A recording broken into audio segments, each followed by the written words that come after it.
The first VR controller is widely considered to be the Nintendo Power Glove, which was released in 1989, the same year that the Berlin Wall fell. It was an accessory for the Nintendo Entertainment video game console, and it aimed to provide a more immersive gaming experience by allowing players to control the game with hand movements. So, what would be considered the first XR controller? Probably that one.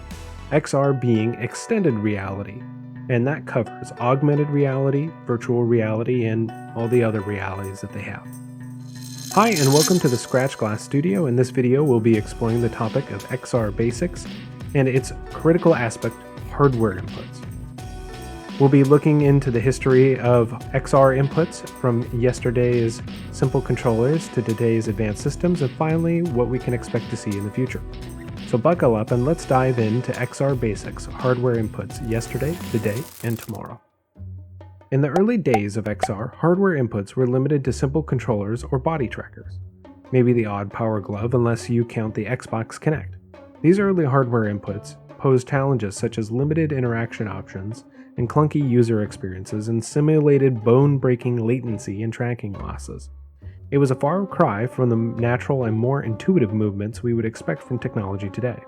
A lot of experiences didn't even bother having you stand, they just sat you in a chair, gave you a controller, because anything else would mean that I would actually have to stand up if I wanted to play those things, and how could any lazy person like me ever want to do that?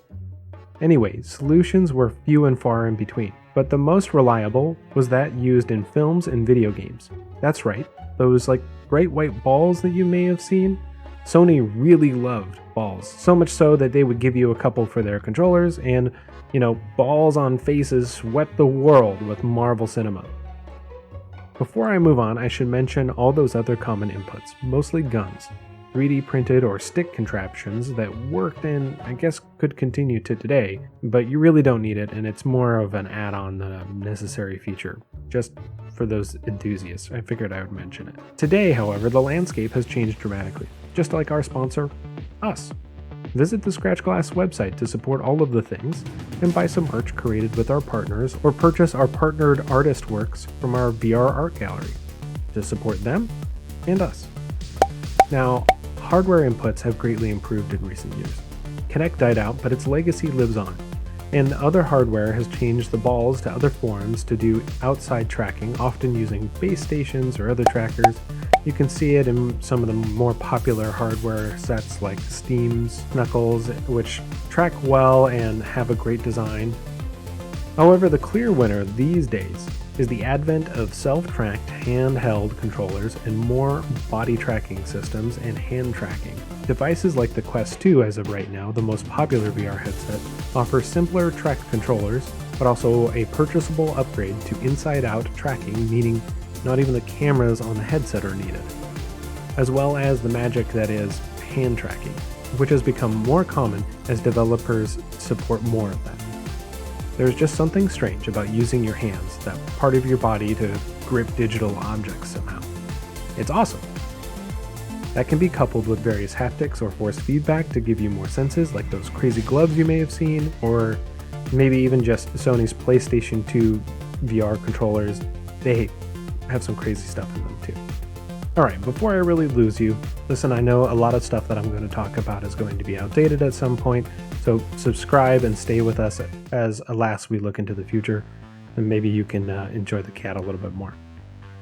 Anyway, we can expect to see more advancements in XR inputs. Inside-out full body tracking is going to be a game changer for the XR industry. That means no outside tracking, like everything can be done inside the headset. And I expect that will become the norm in the coming years as advanced AI models track your natural movements and can better predict where things are going to be without making it look like you've broken some bones. So in the nearer term, we'll probably get something smaller, more capable trackers, and more powerful hardware to run these things. I expect that futuristic XR inputs will have things like object ID tracking that can turn anything into an object or a controller. As XR turns into pass-through augmented reality, AR, we're going to see some big advances as players like Apple want to take a little bit of that pie that they've been building up, that especially things like Microsoft selling theirs to the US military. It's pretty clear that billions are being dropped into development. This is going to be good for, computer vision scientists of the future. To wrap this up, hardware inputs such as hand tracking, inside-out full body tracking, and haptic feedback are crucial to the success of XR technology. They are what's going to make XR experiences more immersive, user-friendly, and lifelike. Software advances are regularly changing the landscape of XR inputs as we move to better, faster, smaller, stronger tech. Anyway, I hope you enjoyed the video. Don't forget to share your thoughts on XR hardware, the inputs, and the future of XR in the comments below. Until next time, goodbye.